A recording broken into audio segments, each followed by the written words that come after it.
Baik, kembali lagi di channel Toy Story. Apa kabar teman-teman semuanya? Yang jelas dalam keadaan sehat ya. Mari kita simak informasi sebagai berikut. Tenaga honorer 2023 non-ASN kategori ini tidak akan diberhentikan. Menpan RB sebut alasannya.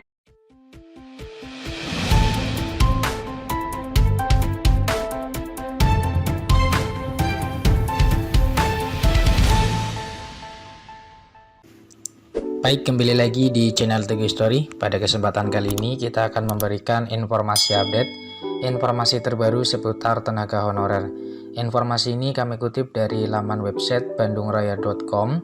Informasinya yaitu tenaga honorer 2023 non-ASN kategori ini tidak akan diberhentikan. Menpan RB sebut alasannya. Simak informasinya baik-baik. Lengkongayo.bandung.com, tenaga honorer 2023 non-ASN untuk kategori tertentu tidak akan diberhentikan.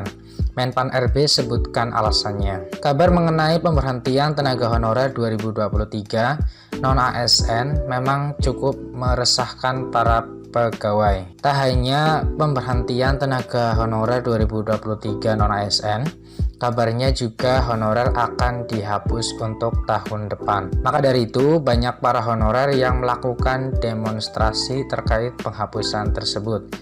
Namun baru-baru ini, Menteri Pendayagunaan Aparatur Negara dan Reformasi Birokrasi Menpan RB, Abdullah Azwar Anas, menjelaskan mengenai pemberhentian tenaga honorer 2023 non-aparatur sipil negara atau ASN. Adapun opsi pemberhentian tenaga honorer non-ASN pada 2023 mendatang yang masih diusulkan, lantas kategori apa saja itu? Menpan RB Azwar mengatakan bahwa tidak mungkin pemerintah memberhentikan semua tenaga honorer non-ASN.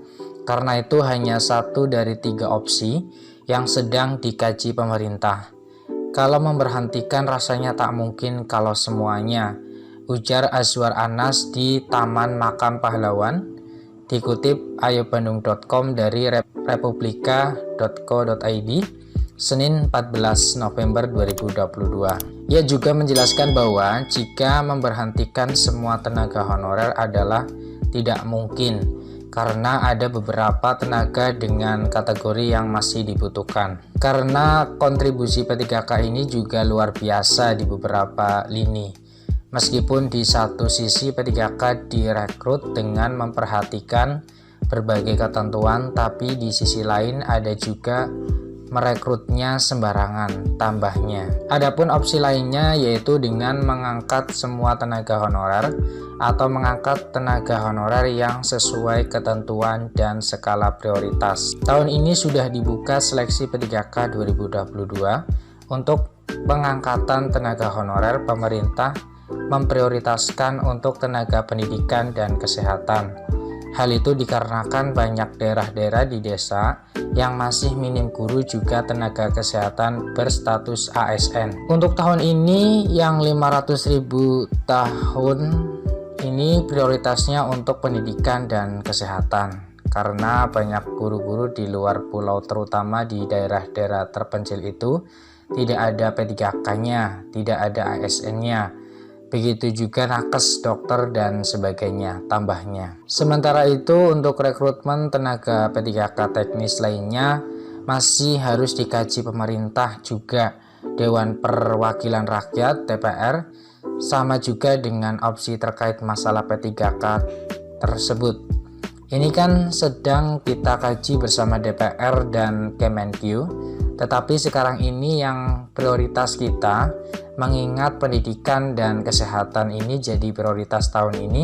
Nah, secara bertahap yang lain akan kita kaji dan kita diskusikan dengan DPR dan kami akan laporkan ke Bapak Presiden, ucapnya. Kemudian pemerintah juga sedang melakukan proses pendataan tenaga honorer yang memastikan nama-namanya sesuai dengan ketentuan. Kemarin sudah selesai, di mana semua kepala daerah Sekda kita minta ada surat pertanggungjawaban mutlak terkait dengan nama-nama yang dikirim bahwa nama-nama itu sesuai dengan ketentuan yang sudah kita berikan, katanya.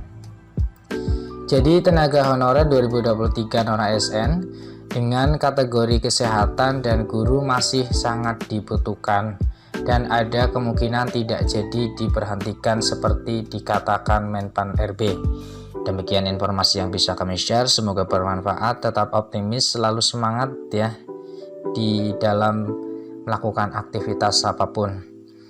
Terima kasih atas perhatiannya, see you next time. Assalamualaikum warahmatullahi wabarakatuh.